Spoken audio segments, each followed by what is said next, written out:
Hello engineers, electricity না থাকলে আমাদের দুনিয়া কীরকম হতো? আমাদের কোনো মেশিনারিজ কাজ করতো না, ইন্ডাস্ট্রি বন্ধ হয়ে যেত, হসপিটাল বন্ধ হয়ে যেত, আর যে ইন্টারনেট ছাড়া আমরা একদিনও চলতে পারি না সে ইন্টারনেটও বন্ধ হয়ে যেত। আমাদের পুরো লাইফস্টাইলটা থমকে যেত, আর আমাদের পুরো দুনিয়াটা অন্ধকারে নিমজ্জিত হয়ে যেত। আমরা আবার সে আদিম যুগে চলে যেতাম, যেখানে আমাদেরকে মশাল নিয়ে ঘুরতে হতো। এক কথায় বলতে গেলে ইলেকট্রিসিটির উপর আমাদের পুরো দুনিয়া ডিপেন্ডেন্ট, আর এই ইলেকট্রিসিটি ডিপেন্ডেন্ট এসি পাওয়ার সিস্টেমের উপর। এসি কীভাবে কারেন্ট তৈরি করে আজকে এই ভিডিওতে জানবো। হুইল অফ ইঞ্জিনিয়ার্স থেকে আমি মোহাম্মদুল হাসান খান আজকে এই ভিডিওতে আপনাদেরকে দেখাবো এসি কি আর এসি কীভাবে কাজ করে। So without any further do let's start the video. Nikola Tesla AC power সিস্টেমের জনক। তিনি 1856 সালে মডার্ন ডে ক্রোয়েশিয়াতে জন্মগ্রহণ করেন। 1884 সালে তিনি আমেরিকাতে আসেন এডিসনের আন্ডারে কাজ করার জন্য।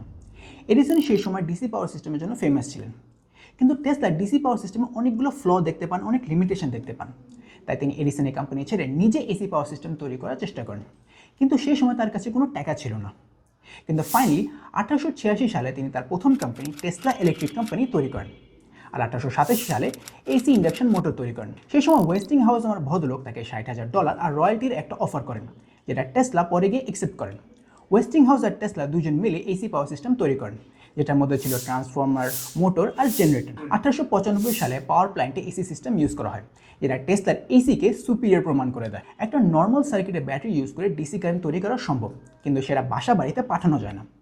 এর কারণ হলো ডিসি কারেন্ট সময়ের সাথে ভোল্টেজ ড্রপ হতে থাকে এবং একটা কনসিস্টেন্ট পাওয়ার পাওয়া যায় না, যেখানে এসি কারেন্টে একটা কনসিস্টেন্ট পাওয়ার পাওয়া যায় এবং লং ডিস্টেন্স পর্যন্ত এটাকে পাঠানো হয়।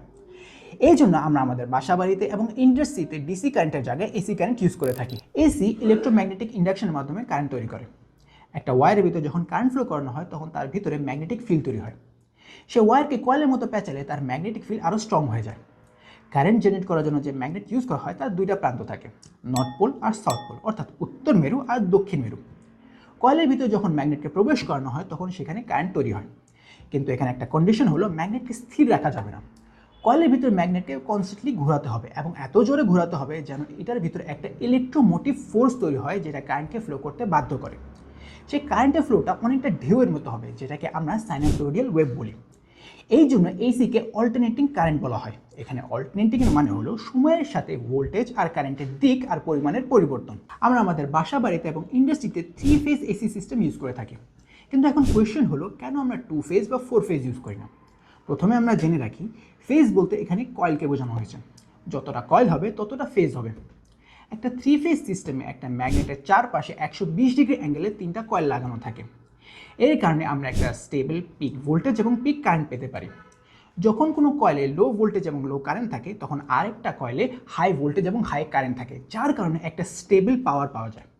কিন্তু 2 ফেজ আবার 4 ফেজে একটা স্টেবল কারেন্ট বা স্টেবল পাওয়ার পাওয়া যায় না, এবং এটা ইকোনমিক্যালি সাস্টেইনেবল না।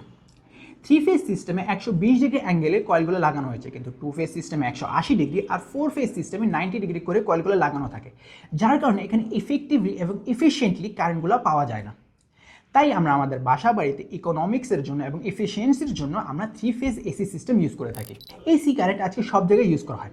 আমাদের বাসা বাড়ির TV, fridge, light, fan, mobile charge দেওয়া, ওয়াইফাই কানেকশন, হসপিটালে এমআরআই, এক্স-রে এবং ইন্ডাস্ট্রি বড় বড় মেশিনে এসি ইউজ করা হয়।